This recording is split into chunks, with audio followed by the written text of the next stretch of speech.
Module 3. In this module, you will learn the main techniques needed to make a free dive.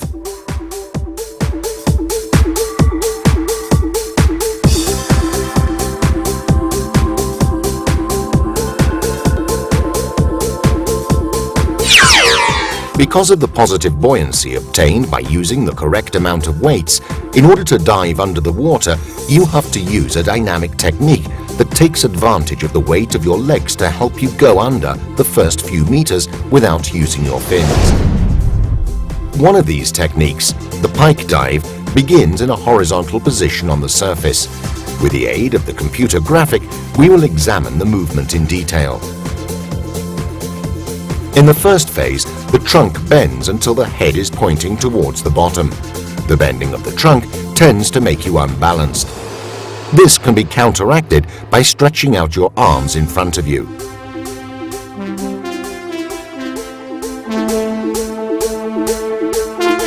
Now all you have to do is bring your legs up, and their weight will quickly push you below the surface.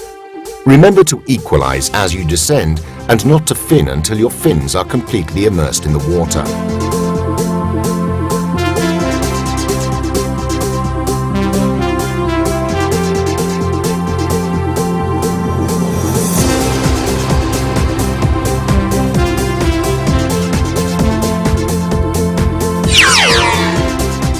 During the ascent, you have to fin slowly towards the surface, keeping one arm straight in front of you. This will protect your head from hitting any eventual obstacles.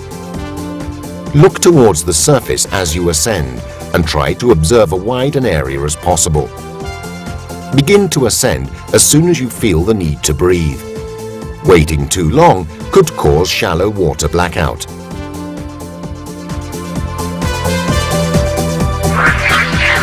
There is also a technique for clearing the snorkel during the ascent. It may seem complicated, but is effective and does not require any effort. Displacement clearing exploits the expansion of air on ascent and clears the water in the tube.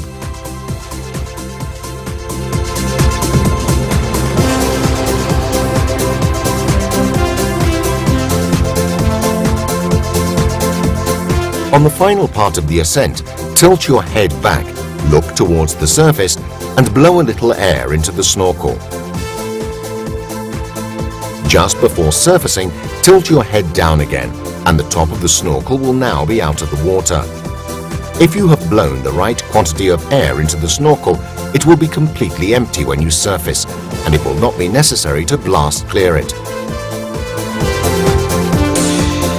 Now that you know how to descend and ascend, let's look at how to fin under the water.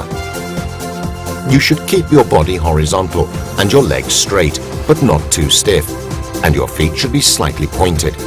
Underwater, the upward movement of the fin can be higher, thus doubling the forward thrust of each fin stroke. The finning movement begins at the hips and should be slow but deliberate. Do not bend your knees, but keep them slightly flexed while finning. There are also other ways of finning underwater, and one example is the dolphin kick. This consists of creating an undulating movement with your whole body while keeping your fins together. This style is also used with a monofin, which is a single fin that fits over both feet.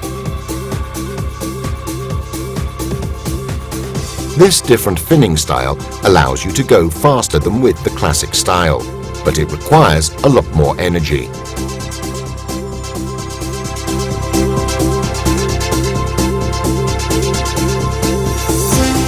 At this point, we can introduce another way of getting under the water, the tuck dive.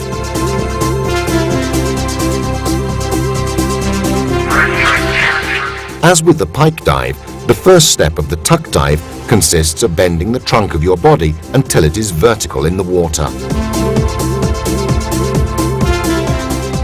To do this, you must make a breaststroke with your arms while tucking your legs up to your chest. The coordinated action of the forward thrust of the arms and the thrust from the leg movement will push your chest downwards, and your knees should be tucked up to your chest. Pushing your legs upwards will give you the thrust necessary to go under the water.